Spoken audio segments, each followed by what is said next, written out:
This is Focus on Africa from BBC World News. I'm Sophie Ikenye. Our top stories. Locked in a land battle, Del Monte's lease is up for renewal in Kenya. Locals say it's ancestral lands and they want it back. When the white man came, they drove away the locals with their livestock. Since then, we've moved from place to place. All I want is a place to stay. As funding pours into Somalia from around the world, we ask the country's finance minister, what will it take to move Somalia towards stability and growth? Also in the program, another award for her spine-tingling work. We chat with Chimamanda Ngozi Adichie about winning awards and being a feminist. Women judge other women, particularly powerful women, more harshly. But it's important to remember that it's also a result of patriarchy. In the end, who is benefiting? That's the question. And in sports, police in Kenya arrest the country's former sports minister and athletics legend Kipchoge Keino over an Olympic financial scandal.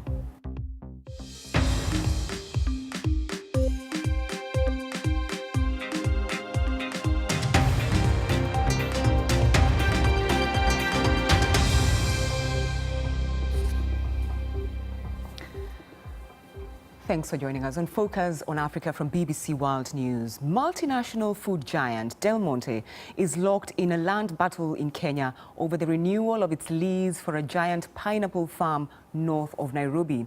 Now, the fruit ends up in the tin cans and juice cartons around the world. Their lease expires next year, and some want the government who own the land to return a quarter of it to local people. Well, the BBC's Ferdinand Omondi reports. At the age of 85, Beatrice Wamboi should be enjoying her sunset years in her rural home. But she spends her days in this poor district of Thika Town, built on land which does not belong to her, expecting to be evicted any day.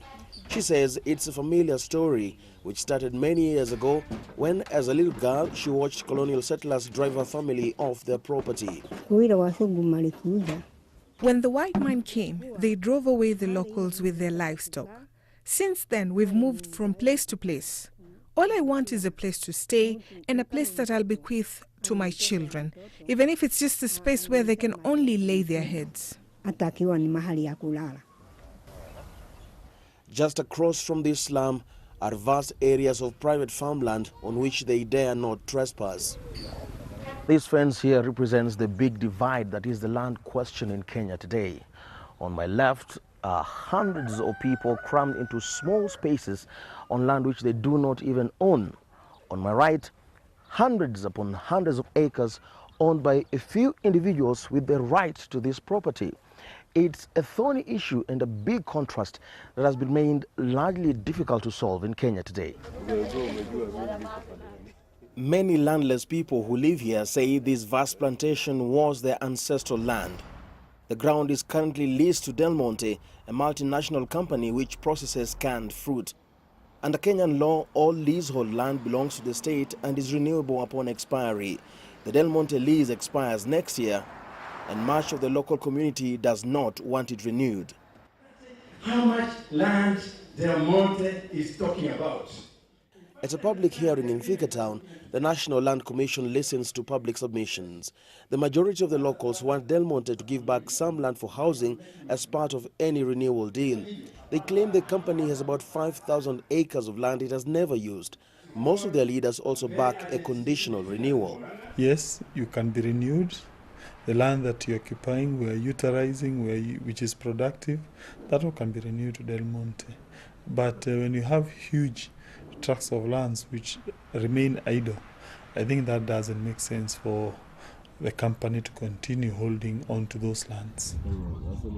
We reached out to Del Monte, who declined to comment on the matter at the moment. The farm employs about 8,000 local workers on the vast plantation, and the company is a major taxpayer for the Kenyan economy. How the government solves this stalemate will set a marker for future land cases between the people and multinationals which have invested in the country. Ferdinand Omondi, BBC News, Thika. Well, let's go to Nairobi now and speak to the acting head of Kenya's Land Commission, Abigail Mbagaya. Thanks for taking time to talk to us on the program. Now, the land issue right across Africa is quite complicated. Help us understand, as a commission, what position you take, because In the Kenya issue, we have, a company that is a major taxpayer, and we have people who genuinely have land concerns.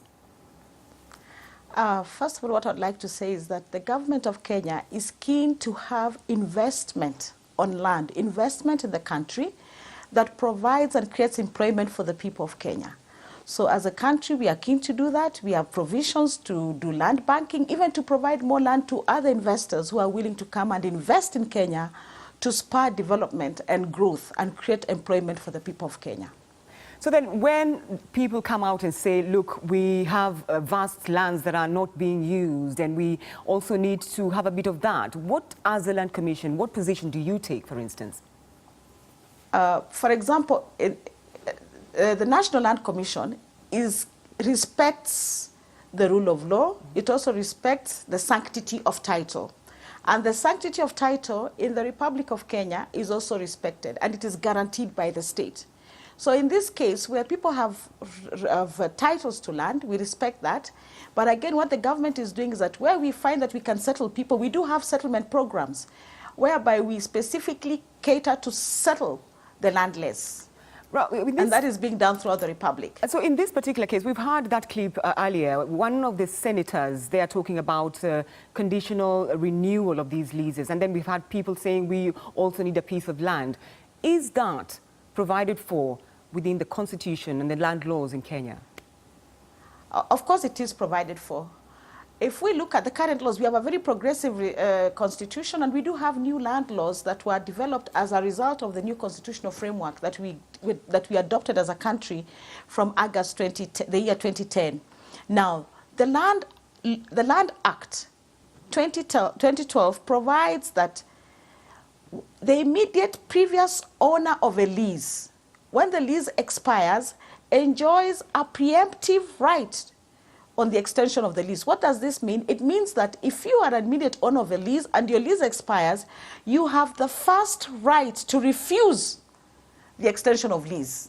So it is only after you refuse that the same lease can be offered to somebody else to take over. So these demands by the people, these demands by the legislators, are they provided for within the Constitution? Are they legal? Are they doing something that is legal?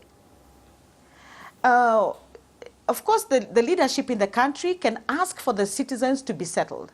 And like I said, the national government does run settlement programs throughout the Republic, where the landless and the squatters are normally settled in government programs. So they are valid, their demands are valid, but it's also important to make sure that we protect private property. There have been concerns about the secretive nature of how the government handles these land issues. There is an opaqueness when it comes to multinationals, and a lot of Kenyans really don't understand how that really happens. How open are you as a commission, really? As the commission, first of all, in the new constitution that we have, the constitution requires that we do a lot of public participation. In all the decisions that we are making, public participation is a requirement. The constitution provides that the national government and the county government working together, all arms of government working together, must work in the framework of consultation, cooperation, and cooperation. All right, so that is provided for in the law. So we are doing that, and we are consulting. All right, Abigail Bagaya, we have to leave it there, but thank you for highlighting those issues for us here on Focus on Africa. Thank you. Let's now take a look at other stories making the headlines across Africa. Authorities in Ethiopia have released more than 1,100 youths arrested in a massive crackdown on violence in the capital almost a month ago. Local media reports say they were released after completing what the authorities described as training on Ethiopian constitution, rule of law, and nation building. Staying with Ethiopia, and Prime Minister Abiy Ahmed says some of the soldiers who entered the grounds of his office last week planned to kill him. He told Parliament he diffused the situation by ordering them to do press-ups and joined in. Now, a former Nigerian pharmaceutical executive who was filmed illegally selling addictive opioids to an undercover BBC reporter has been arrested. Chukwu Nonye Madubuike was detained west of Lagos, close to the border with Benin. The BBC documentary exposed the scale of addiction to codeine syrup in Nigeria. And Interpol is to deploy teams of detectives to regional hubs in Africa to stop sexual predators from being able to move between aid organizations without being caught. And the move comes after some aid workers were accused of sexually abusing women and children while on humanitarian missions. The 5-year pilot will cost $13 million. This is Focus on Africa from BBC World News with me, Sophie Ikenya. Still to come, in sport, we meet a group of people living with albinism in Tanzania who are using football to ensure they don't go unnoticed. I'm Sophie Ikenya and you're watching Focus on Africa from BBC World News. The top story on this program, food giant Del Monte is locked in a land battle in Kenya over a lease renewal on land which some say should be returned to local people. Now, Somalia isn't perhaps known as a finance frontier, but it has one of the most active mobile money markets in the world, outpacing most other countries in Africa. Now, mobile payments have even overtaken cash in the country. Then just last month, the World Bank approved $80 million in grants to Somalia to fund public reforms, the first such financing in 30 years. And this month, the EU signed an agreement to provide $115 million to the Somali budget over the next 2.5 years. Well, with me in studio to discuss this is the country's Finance Minister, Abdurrahman Duale Bele. Thank you for taking time to talk to us on the program. There's plenty of money coming your way from various quarters. But the question is, where do you really begin? This is a country that is still not stable. It doesn't have, sound financial institutions. Thank you very much. I think it's you can call a lot of money, but it's not a lot of money when you look at the country and what we are doing, the activities that we have to fund. We are very thankful for the international community for assisting us. Yes, the World Bank has approved 140 million, 80 million already approved by the board, and 60 million in the process of approving. It's also true that the EU has approved and signed 100 million euro as a budget support. What is very important about this is that the first time that both institutions, the EU and IDA of the World Bank, the concessional window are giving money of that magnitude to a country that is in arrears, in big arrears. And that really makes us encourages us a lot in terms of moving the agenda for the nation forward. I wonder though then, what is the catalyst? Because if you look at Somalia today, if I was an investor, I would be hesitant to invest in a not so stable environment. One, we're not really sure that we would gain anything or would even stabilize sometime soon. First of all, I think the money you are seeing here is not investment yet. It is assisting us in moving forward the agenda of stabilizing the country. Okay, number one. Number two, we know that 90% of your budget goes to security. So you have about just 10%. Yeah, yes. So all this money, where is it going to be directed? Most of the money is going to be capacity building, capacitating the country and its institutions to be able to carry out the job of transparency and good governance and moving the agenda forward and collecting more revenue from the inside. A country develops not only from outside, but from inside. Really, we have to inject a lot of energy. We have to put a lot of energy and resources into revitalizing the economy ourselves. And that is what most of the money will be going for. Part of it will be resilience building. You remember Somalia is very prone to drought. And it's the only country where drought leads to famine in Africa. Which brings me to the question, because there has been a concern that's been raised that there will be so much concentrated in Mogadishu, which essentially is where the government controls, really. What about the rest of the country neglected? No. And what really, is that success? No. This money, the funds we are getting is not for Mogadishu. It's for the whole country. It's for all the whole country, that half of which you're not in control, really, I should say. I mean, we have militants still roaming around. Just the other day, an EU convoy was attacked. Yes. Yeah. It is true that security needs to be improved, but the 5 states and the region of Mogadishu and Benadir, all of them will benefit from this, be it the security, be it other development. So this is for the whole country. Of course, we have challenges. Everybody knows that we have challenges. but we are very grateful that we are not abandoned, and we are trying our best ourselves inside with the help of the IMF and the World Bank and the rest of the international community. And this money will be, it came the right time. Okay, really. So Somalia was focused to grow by an average of between 3.5 and 4.5% yes, annual. That's yes. between 2019 and 2022. Yes. Would you be specific on where that growth comes from? That growth comes from the diaspora has a lot to play.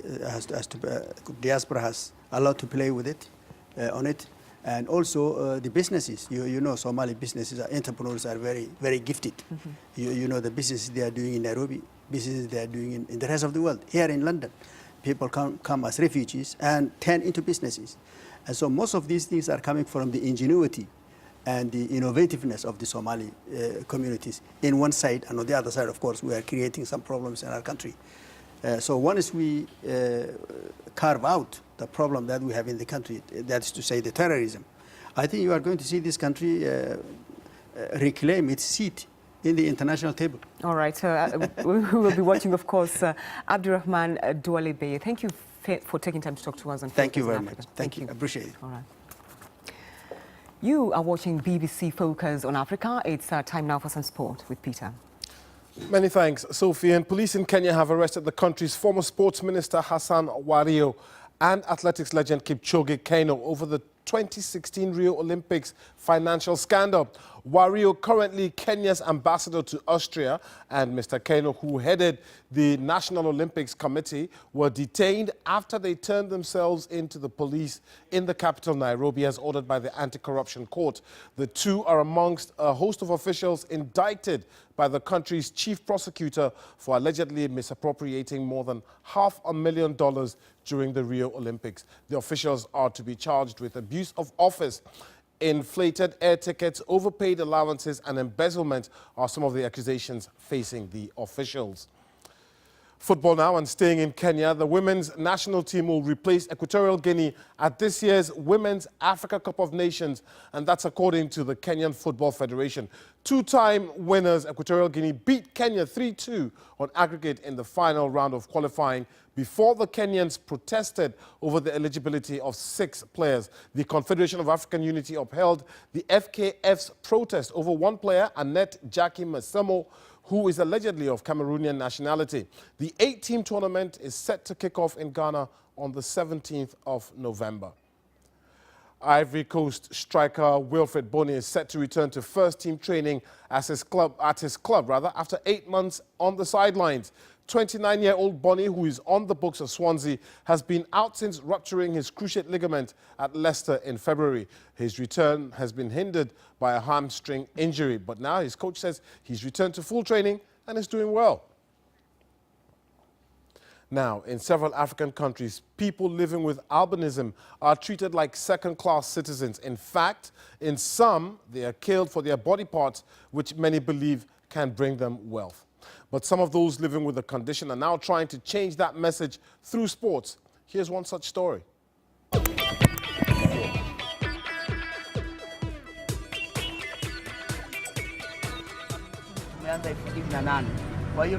We started this team in 2008. Before then, we were largely a very ignored group, and society did not recognize us. In fact, when we started, we approached some businesses for sponsorship, but they turned us down as they did not believe there were enough albinos to form a football team.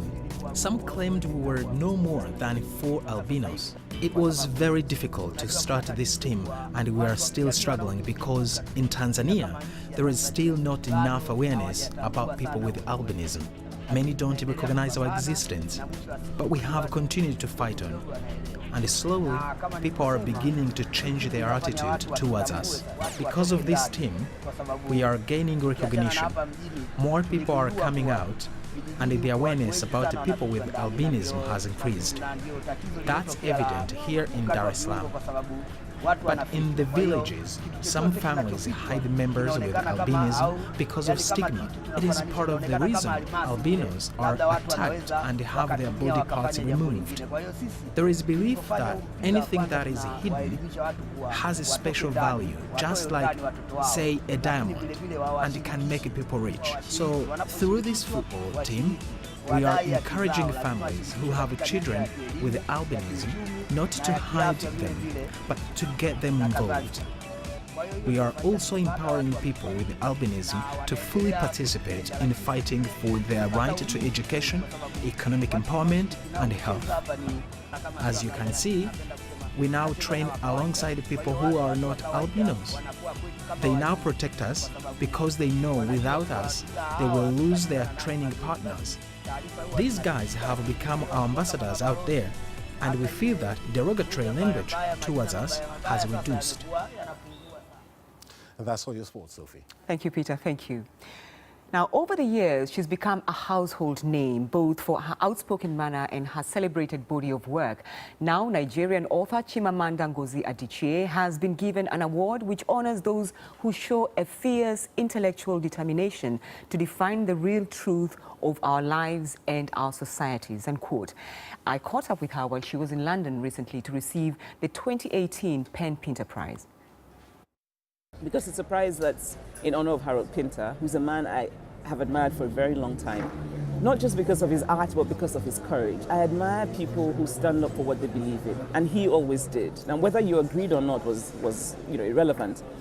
And also his wife, Antonia Fraser, his widow, I've admired also for a very long time. Her writing, her biographies I've read. It's really nice to know that people appreciate the idea that you can be an artist and also be a person who speaks up for what you care about. Because the prize is for a writer who sort of looks the world in the face. And it made me happy to think that there are people who think of my work like that. How do you keep your sense of normality, so to speak? Because most people will look at you and say you're so huge. You have a family, you travel quite a bit, the States, Nigeria, and you're writing at the same time. How do you balance all that? I have well, actually, I don't really balance all that. But I'm very fortunate, I'm very lucky. I have a wonderful family. I have, and that's actually why I can be who I am. I have a wonderful daughter, and her father is a wonderful man. And so I have that support system, and they keep me, sort of normal. I don't really remember that I'm famous when I'm at home.